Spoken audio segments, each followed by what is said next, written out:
야곱이 버두나무와 살구나무와 신풍나무의 푸른 가지를 가져다가 그것들의 껍질을 벗겨 흰 무늬를 내고 그 껍질 벗긴 가지를 양떼가 와서 먹는 개천의 물구유에 세워 양떼를 향하게 하매 그때가 물을 먹으러 올 때에 새끼를 베니 가지 앞에서 새끼를 뱀으로 얼룩얼룩한 것과 점이 있고 아랑진 것을 낳은지라.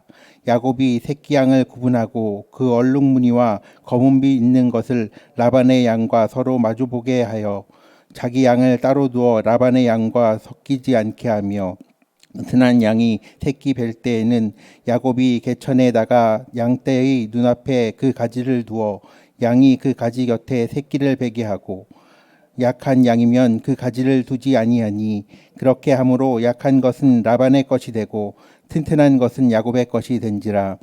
이에 그 사람이 매우 번창하여 양떼와 노비와 낙타와 나귀가 많았더라. 아멘. 오늘 말씀의 제목은 상식을 뛰어넘는 하나님의 섭리입니다. 한번 따라 하실까요? 상식을 뛰어넘는 하나님의 섭리.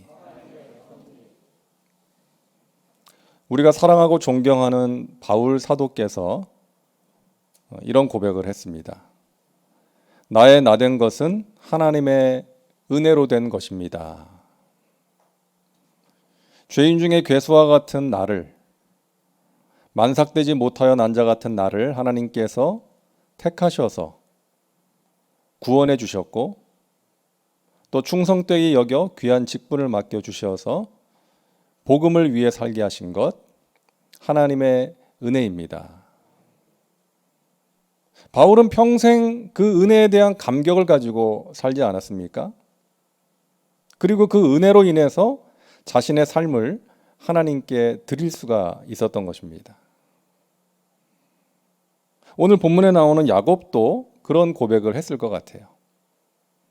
우리가 아는 것처럼 야곱은 하나님의 은혜와 복을 받을 만한 사람이 아니었습니다. 자기 술수와 잔꾀를 의지했던 사람 아닙니까? 형과 아버지를 속여서 자기가 원하는 것을 얻어냈던 사람이에요. 그러니까 신앙적으로, 인격적으로 그렇게 훌륭한 사람이 아니었습니다.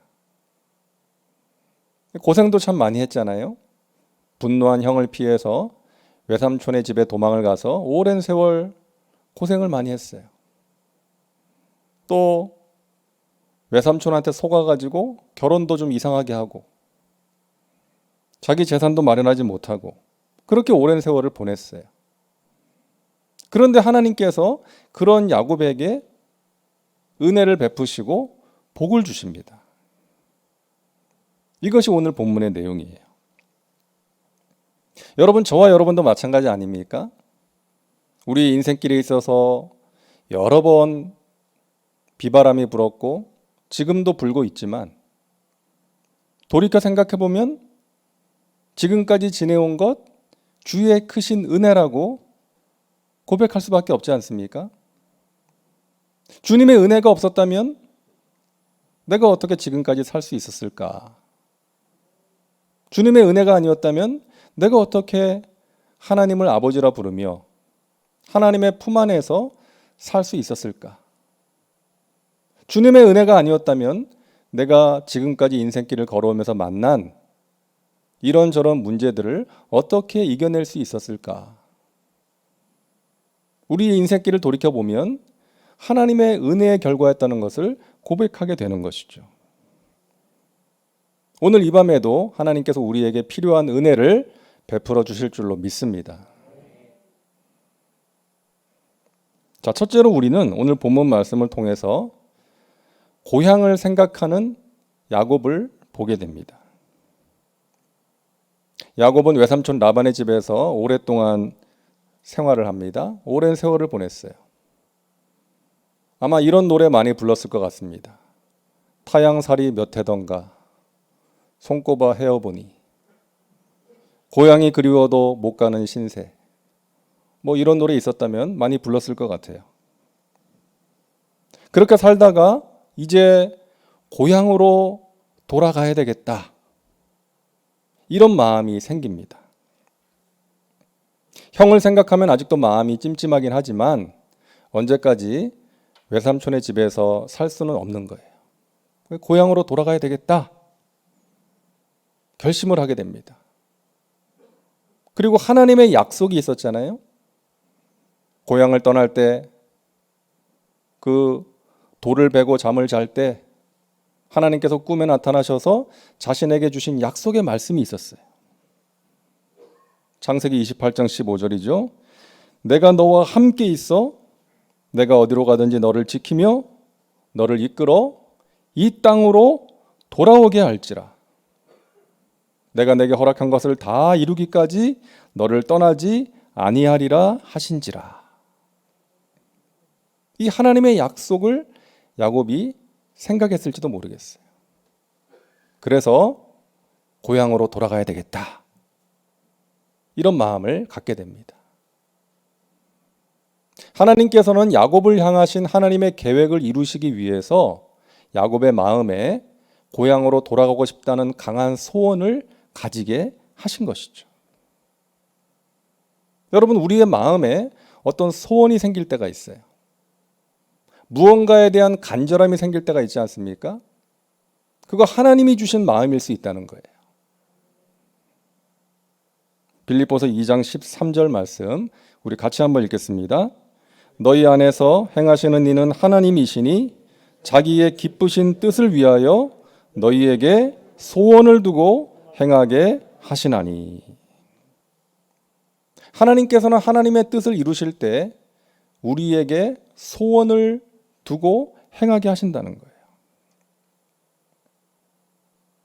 제가 오래전에 2004년인데요. 2004년 오래전이죠. 여의도 순복음교회 지성전인 성북성전에서 제가 사역을 한 적이 있습니다. 성북성전에서 이제 교구장으로 또 총무목사로 사역을 했는데요. 이제 하루는 이제 지역 예배를 드리고 이제 신방을 하고 이제 교구 사무실로 돌아왔어요.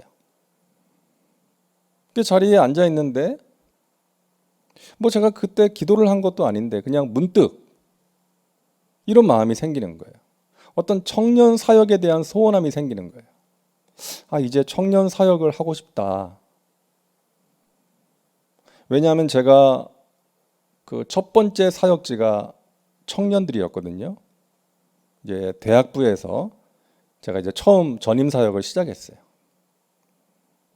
그때가 생각이 나면서 아, 청년들하고 사역하면 좋겠다. 이런 소원함이 문득 생기는 거예요. 근데 그로부터 몇 달 후에 제가 여의도 본교회 청년 선교회 담임 목사로 가게 됐어요. 그때 내 마음에 생겼던 그 마음이 그냥 어쩌다 생긴 것이 아니라 하나님이 주신 마음이었구나. 제가 터키에 나갈 때도 그랬어요. 저는 해외에 나가서 사역하는 것을 생각해 본 적이 없거든요. 근데 그 당시에 어떤 제 사역의 진로를 놓고 그 어느 때보다 아주 깊고 간절하게 기도를 하게 됐어요. 하나님이 시키신 거죠. 아주 간절한 그 기도를 드리게 됐어요. 근데 해외에 나가서 사역하고 싶은 마음이 생기는 거예요. 어떤 선교에 대한 비전, 하나님이 주시는 거예요. 이제 그러고 나서 얼마 후에 이제 제가 터키에 선교사로 나가게 되었던 것입니다. 그러니까 여러분, 기도하는 사람의 마음에 생기는 소원은 예사롭지 않은 것이죠. 하나님이 주시는 마음일 수 있다는 것입니다. 우리가 잘 분별해야 돼요. 윌리엄 윌버포스라는 그 영국 사람이 있었는데 오래전 사람입니다. 1759년에 출생했어요. 윌리엄 윌버포스. 이분이 25살 때 예수님을 영접했습니다. 예수님을 모시고 나니까, 예수님을 믿고 나니까 내가 나의 평생의 삶을 어떻게 살아야 될까 고민하면서 기도하게 된 거예요. 그러다가 그때 그 당시 그분의 마음에 생긴 소원이 있었어요. 노예 제도가 없어졌으면 좋겠다. 이건 하나님께서 기뻐하시지 않는 일이다. 이거 없어져야 된다. 그런 소원하는 마음이 생긴 거예요. 그 어떻게 해야 될까? 내가 정치인이 되어야 되겠다. 정치를 해야 되겠다. 그래서 이제 정계에 입문을 하게 돼요. 30살 때 영국 하원 의원이 됩니다. 아주 젊은 나이에 하원 의원이 된 거죠. 옛날에는 뭐 그런 일이 자주 있지 않았습니까? 우리나라도. 그러면서 자기와 같은 뜻을 가진 사람들과 함께 노예 제도 폐지를 위해서 노력을 해요. 48세 때 영국 의회에서 노예 무역 폐지가 결정이 됩니다. 그리고 62세 때 영국에서 이 노예 제도가 완전히 폐지돼요. 그리고 72세 때 대영 제국 전역에서 노예 해방법이 통과됩니다. 그러고 나서 몇 년 후에 이분이 세상을 떠났어요. 저는 이 사람의 전기를 읽으면서 참 멋진 인생이다. 참 멋진 인생이다. 부럽더라고요. 사랑하는 여러분, 여러분의 소원은 무엇입니까? 여러분의 마음에 어떤 소원이 있으세요? 몸이 아픈 분들은 건강이 소원이죠. 당연한 것입니다. 저도 저의 가족 중에 이제 몸이 아픈 사람이 있어서 날마다 기도하고 있어요. 건강을 주시기를. 그리고 우리 교회에 많은 분들이 몸이 아프지 않습니까? 너무 마음이 아파요. 정말 그분들이 하나님의 은혜로, 하나님의 도우심으로 건강을 회복하기를 바라며 날마다 기도하고 있습니다. 우리 사랑하는 자녀들이 잘 되고 우리가 경영하는 사업이 잘 되는 것, 자연스러운 소원이죠. 여러분의 소원 가운데 하나님이 역사하셔서 그 소원이 이루어지기를 간절히 소망합니다. 뿐만 아니라 우리의 소원이 우리의 개인적인 차원에서 그치는 것이 아니라 하나님의 영광을 위한 소원이 우리 가운데 있기를 간절히 바랍니다. 하나님의 영광을 위한 소원. 윌리엄 윌버포스가 가졌던 그런 어떤 거창한 소원뿐만이 아니라 하나님의 영광을 위한 소원, 그러니까 좀 거창하고 추상적인 느낌이 있을 수 있는데 여러분, 그렇지 않습니다. 내 곁에 예수 믿지 않는 누군가가 구원받는 것, 여러분 그 소원을 가지고 기도하고 있지 않습니까? 그 얼마나 귀한 소원인지 몰라요. 우리 교회가, 우리 순복음 송파교회가 더욱더 건강한 교회가 되는 것, 성령의 능력을 경험하고 사랑으로 행복한 교회, 하나님께서 맡기신 사명을 기쁨으로 감당하는 교회, 다음 세대를 세워나가는 그런 교회, 주님의 기쁨이 되기를 힘쓰는 교회가 되는 것, 여러분 소원하시기를 바랍니다. 하나님께서 얼마나 기뻐하시겠어요. 그리고 우리 각 사람의 믿음이 날마다 자라가는 것, 내 안에 그리스도의 형상이 회복되는 것, 그리스도의 장성한 분량이 충만한 데 이르기까지 나의 믿음과 인격이 자라가는 것, 내 사랑하는 자녀들이 하나님의 손에 붙들림 바 되어서 하나님의 나라와 영광을 위해서 귀하게 쓰임받는 것, 여러분 소원하시기를 바랍니다. 하나님께서 기뻐하세요. 그리고 하나님께서 반드시 이루어 주실 것입니다. 여러분, 하나님께서 기뻐하시는 소원 품고 나가심으로 하나님께서 행하시는 귀한 은혜의 역사들을 체험하며 살아가시기를 주님의 이름으로 축원합니다. 이 밤에 우리가 기도할 때 우리 안에 그런 소원이 회복되면 좋겠습니다. 둘째로 우리가 살펴볼 것은 야곱과 라반이 계약을 맺는 모습입니다. 자, 야곱은 이제 고향으로 돌아가야 되겠다는 소원이 생겼어요. 그래서 그 마음을 삼촌, 외삼촌 라반에게 이야기를 하죠. 창세기 30장 25절과 26절입니다. 야곱이 라반에게 이르되 나를 보내어 내 고향 나의 땅으로 가게 하시되 내가 외삼촌에게서 일하고 얻은 처자를 내게 주시어 나로 가게 하소서. 내가 외삼촌에게 한 일은 외삼촌이 아시나이다. 근데 라반은 야곱을 보내기가 싫은 거예요. 왜?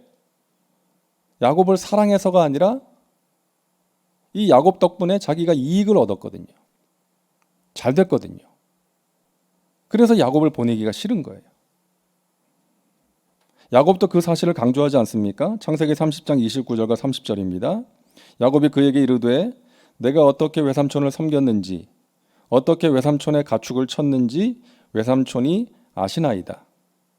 내가 오기 전에는 외삼촌의 소유가 적더니 번성하여 때를 이루었으니 내 발이 이르는 곳마다 야훼께서 외삼촌에게 복을 주셨나이다. 그러나 나는 언제나 내 집을 세우리이까.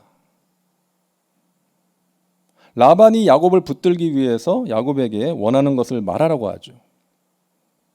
그러니까 야곱은 나는 언제 내 집을 세울 수 있겠습니까? 나는 언제 내 재산을 가질 수 있겠습니까? 그러면서 자신의 몫을 달라고 하는 거예요. 여러분, 라반과 야곱의 대화를 보면서 좀 마음이 씁쓸하지 않습니까? 외삼촌과 조카인데, 이 장인과 사위 사이인데 마치 거래하는 분위기, 그죠? 좀 마음이 안 좋아요. 여러분, 이 라반은 자신의 이익을 앞세우는 사람이었습니다. 그래서 야곱을 여러 번 속이잖아요.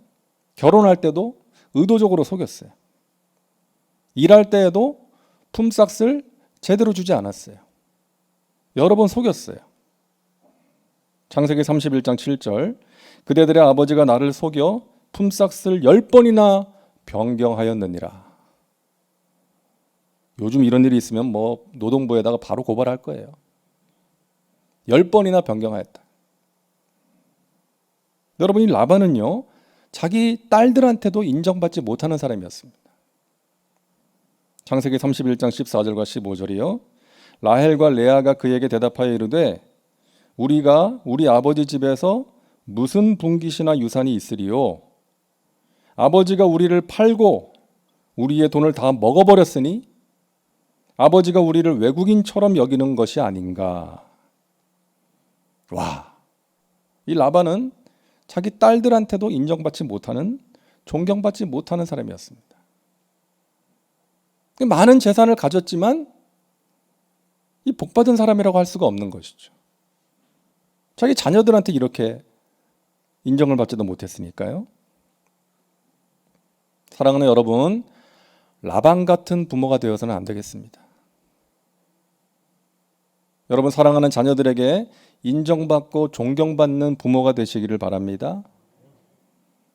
정말 여러분의 자녀가 잘 되기를 원하시면 여러분이 신앙적으로나 인격적으로 본을 보여주셔야 됩니다.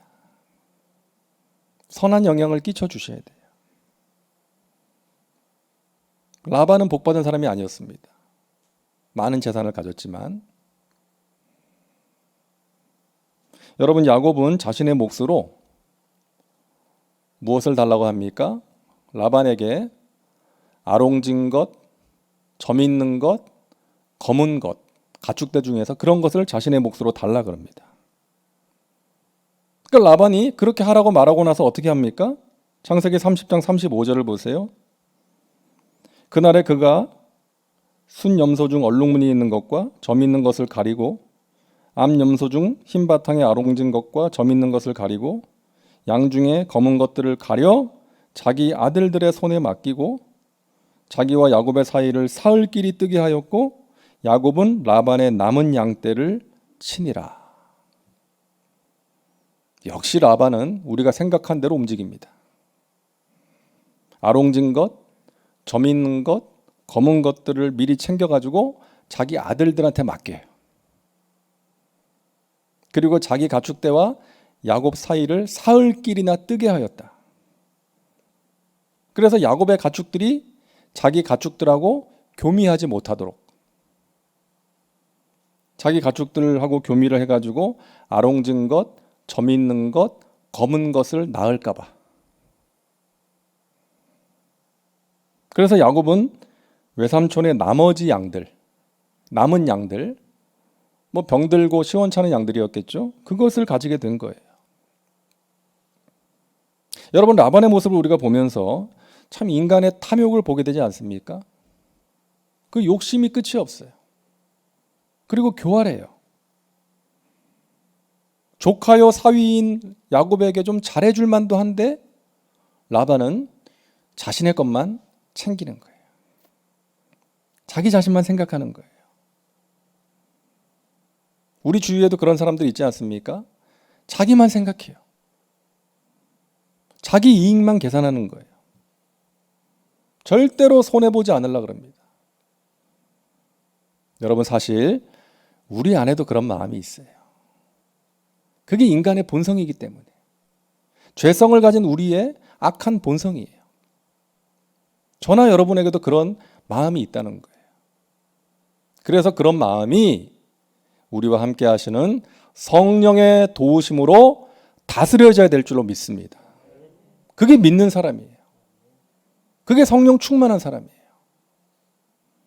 내 마음에 생기는 그 악한 생각들, 악한 본성들이 나와 함께 하시는 성령의 도우심으로 다스려질 수 있어야 한다는 것입니다. 여러분, 아브라함이 그랬지 않습니까? 조카 롯에게 양보해요. 너가 먼저 택해라. 그럼 당연히 좋은 땅을 택할 거 아닙니까? 이거 정말 어려운 일이에요. 우리가 성경에서 그냥 읽고 넘어가는데 정말 어려운 일 아닙니까? 야, 네가 나 덕분에 이렇게 된 거 아니야? 내가 윗사람 아니야? 당연히 내가 좋은 땅 가져야지. 이럴 수 있는 건데 아브라함은 조카 롯에게 양보하는 거예요. 하나님이 주신 마음으로 그렇게 할 수 있었던 거예요. 여러분, 야곱도 마찬가지입니다. 자신에게 손해가 되는 제안을 한 거예요. 아롱진 것, 점이 있는 것, 검은 것은 숫자가 얼마 안 돼요. 나을 가능성도 적어요. 하지만 외삼촌이 받아들일 만한 제안을 해야 되니까, 그리고 외삼촌하고 싸우면 안 되니까 그런 제안을 한 거예요. 이 부분에 있어서는 야곱이 참 괜찮은 거예요. 자, 여러분, 우리가 또 한 가지 생각해 볼 것은 하나님께서 야곱에게 놀라운 기적으로 복을 주셨다는 거예요. 자, 야곱이 어떻게 합니까? 야곱이 한 행동이 나오죠. 나무 껍질을 벗겨가지고 얼룩무늬를 만들어요. 그래서 얼룩덜룩하게 나무 껍질을 벗겨가지고 그 나뭇가지를 양들이 와서 물을 먹는 개천가에다가 세워놔요. 왜? 그 얼룩무늬 나뭇가지를 보면서 새끼를 베면 얼룩무늬 새끼를 낳게 된다는 기대감을 가지고. 당시에 목자들이 그런 생각을 했는지 아니면 야곱만 그렇게 믿었는지 모르겠지만 여러분, 이거 과학적인 근거는 없는 거 아닙니까? 아니, 얼룩무늬 나무를 보면서 새끼를 벤다고 얼룩무늬 새끼를 낳아요? 이거 아니잖아요. 그 유전적으로 볼 때 부모 중에 하나가 얼룩무늬여야지 얼룩무늬 새끼를 낳는 거 아닙니까? 뭐 얼룩덜룩한 나무까지 보면서 새끼를 벤다고 얼룩무늬 새끼를 낳겠어요? 아니에요. 그런데 야곱의 가축들이 새끼를 낳는데 정말 얼룩무늬 새끼를 낳는 거예요.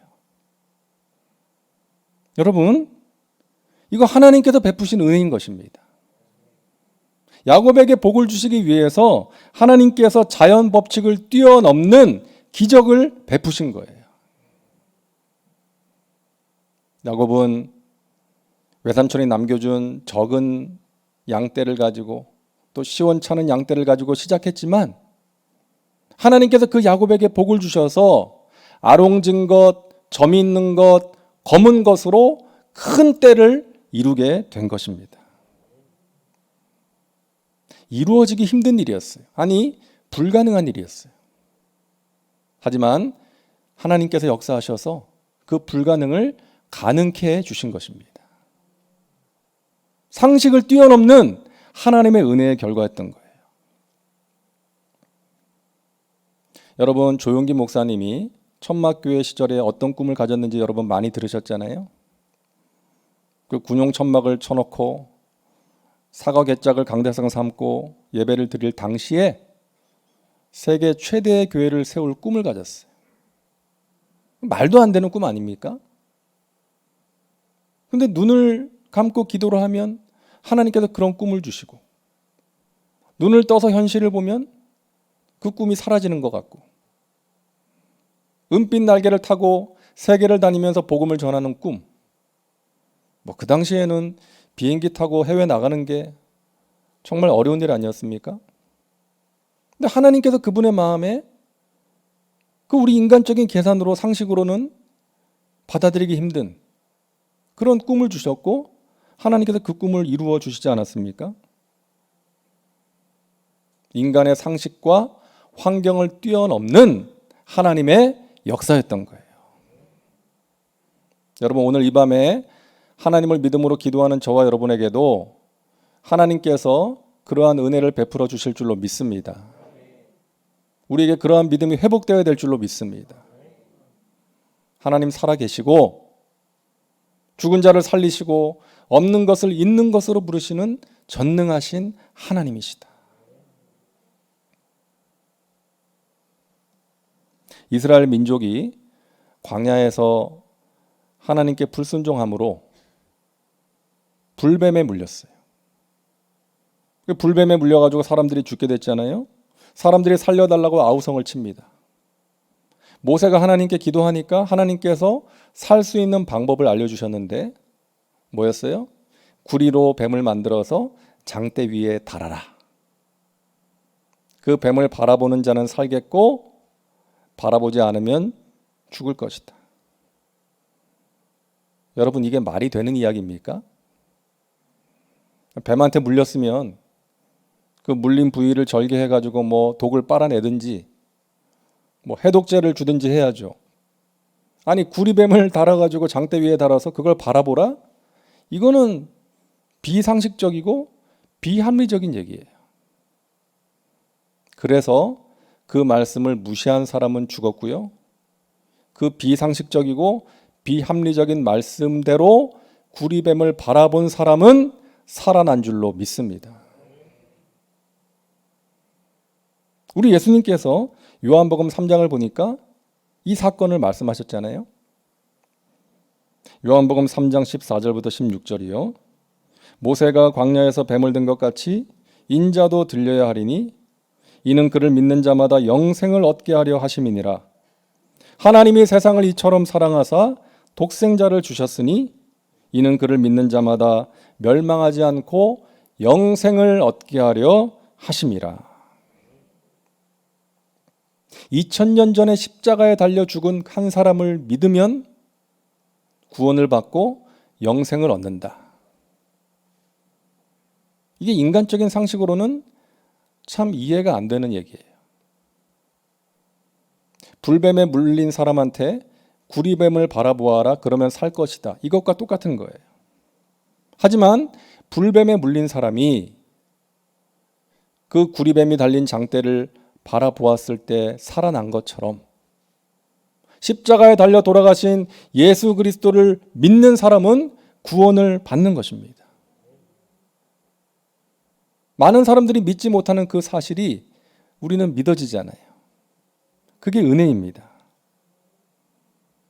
사람들은 이해가 되어야 믿을 수 있다 그래요.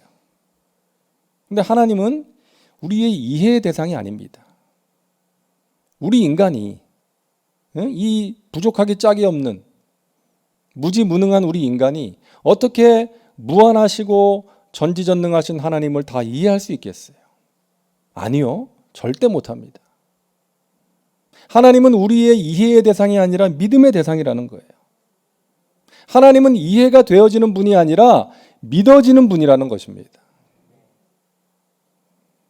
여러분, 하나님께서 홍해를 가르신 건 믿으시잖아요. 예수님께서 오병이어 가지고 남자만 5,000명 배불리 먹이시고 12강줄이 남기신 것 믿으시죠? 풍랑이 있는 바다 위를 예수님 걸어오셔서 제자들을 살려주신 것 믿으시잖아요. 이게 놀라운 은혜라는 거예요. 많은 사람들은 믿지 못해요. 근데 우리는 믿어지잖아요. 그게 믿어지잖아요. 놀라운 하나님의 은혜를 받은 사람들인 줄로 믿으시기를 바랍니다. 이게 은혜예요. 얼마나 감사한 일인지 몰라요. 여러분, 요셉이 꿈을 꿨습니다. 하나님이 주신 꿈이었어요. 그런데 그때부터 요셉은 그 꿈대로 삶이 펼쳐진 것이 아니라 그 꿈과는 정반대의 길을 가게 되잖아요. 형들의 손에 의해 죽을 뻔하다가 애굽의 종으로 팔려갑니다. 열심히 일을 했습니다. 주인에게 인정을 받았습니다. 가정 총무가 되었습니다. 그런데 그 보디발의 아내 때문에 억울한 누명을 쓰고 감옥에 들어갑니다. 이쯤 되면 삶을 포기할 수도 있는 거 아니겠어요? 하나님 원망할 수도 있죠. 여러분, 그 당시에 요셉이 자신에게 일어나는 일들을 다 이해했을까요? 이해할 수가 없죠. 어떻게 이해했겠어요? 왜 나에게 이런 일이 일어나지? 왜 하나님을 믿는 나에게 이러한 일이 생기는 거지? 왜 하나님 가만히 계시는 거지? 이해가 안 됐을 거예요. 하지만 요셉은 감옥 안에서도 보디발의 집에서도 자신과 함께 하시는 하나님을 믿은 것입니다. 창세기 39장에 보면 그 말씀이 나오잖아요. 야훼께서 요셉과 함께 하심으로 요셉이 보디발의 집에서 종으로 일할 때에도 감옥의 죄인으로 들어갔을 때에도 형통한 자가 되었다라고 말씀하고 있습니다. 그 당시에는 자신의 삶에 펼쳐지는 그 여러 가지 일들, 자신이 만난 그 고난들 이해가 되지 않았지만 나중에 이해가 됐어요. 하나님께서 나를 이곳에 보내셨구나. 나를 애굽의 총리로 세워서 많은 사람들을 기근에서 살리기 위해서 내가 그동안 그런 일들을 겪은 것이었구나. 바로 앞에 서기 위해서 내가 감옥에 들어간 것이었고, 그 감옥에서 바로의 신하들을 만남으로 그들의 꿈을 해몽해 줌으로 바로 앞에 설 수가 있었고, 결국 총리가 되어서 많은 사람들을 살리는 그 하나님의 일에 내가 쓰임 받을 수 있었구나. 다 이해가 된 거예요. 나중에. 사랑하는 여러분, 지금 우리의 삶과 우리 주변의 상황에 펼쳐지는 여러 가지 일들이 이해가 되지 않을 수 있어요. 왜? 자꾸 이런 질문이 생길 때가 있어요. 하지만 여러분, 하나님을 끝까지 믿으시기를 바랍니다. 하나님께서 여러분 사랑하십니다. 우리 찬양대 찬양한 것처럼 놀라운 하나님의 은혜로 지금 우리가 이 자리에 있습니다. 하나님을 믿고 있어요. 여러분, 그 믿음이 잠깐 흔들릴 수는 있지만 여러분 더욱더 견고해져서 나와 함께 하신 하나님, 지금도 나의 삶 가운데 성실하게 일하고 계신 하나님, 내가 만난 어려움을 이길 수 있도록 도와주시는 하나님, 믿음 주시고 소망 주시고 나를 위로해 주시고 나를 사용하셔서 하나님의 뜻을 이루시는 그 하나님을 향한 여러분 믿음을 더욱더 굳건하게 하셔서 하나님의 도우심으로 그 믿음으로 여러분 마침내 승리하시기를 주님의 이름으로 축원합니다. 하나님께서 여러분과 함께 하십니다. 어려움을 이겨낼 수 있도록 도와주십니다. 상식을 뛰어넘는 하나님의 섭리로 사랑하는 자녀인 저와 여러분을 지금도 이끌고 계심을 믿으시기를 바랍니다. 기도합니다. 하나님 감사합니다. 지금도 살아계셔서 우리와 함께 하시니 감사합니다. 야곱에게 복 주신 하나님이 우리의 하나님이신 줄로 믿습니다. 우리 인간의 상식과 또 자연 환경 법칙을 뛰어넘어 하나님의 선하신 뜻 가운데 우리를 인도해 주시니 감사합니다. 하나님, 우리의 삶 가운데 이런저런 어려움이 있고 우리의 상황이 안 좋아질 때가 있지만 그 가운데서도 하나님을 향한 믿음이 무너지지 않도록 우리를 붙들어 주시옵소서. 더욱더 하나님을 향한 믿음이 굳세어지게 도와주옵시고 그 하나님께서 베풀어 주시는 은혜와 평강을 누리며 하루하루 승리의 삶을 살아가는 하나님의 백성들 되게 하여 주시옵소서. 이 밤에 간절히 기도합니다. 아버지 하나님, 우리의 기도가 하나님의 마음에 맞는 기도가 되게 하여 주옵시고 하늘 문을 여는 기도가 되게 하여 주시옵소서. 육신의 질병으로 고통 중에 있는 분들 하나님 치료하여 주옵시고, 마음이 상한 분들 위로하여 주옵시고, 인생의 이런저런 문제로 간절히 기도하는 하나님의 백성들에게 하나님 은혜의 역사를 베풀어 주시어서 나와 함께 하시고 나를 붙드시고 이끌어 주시는 그 하나님께 영광 올려드리고 하나님이 주시는 기쁨과 감사와 평안을 누리며 살아가게 하여 주시옵소서. 감사드리며 예수님의 이름으로 기도하옵나이다. 아멘.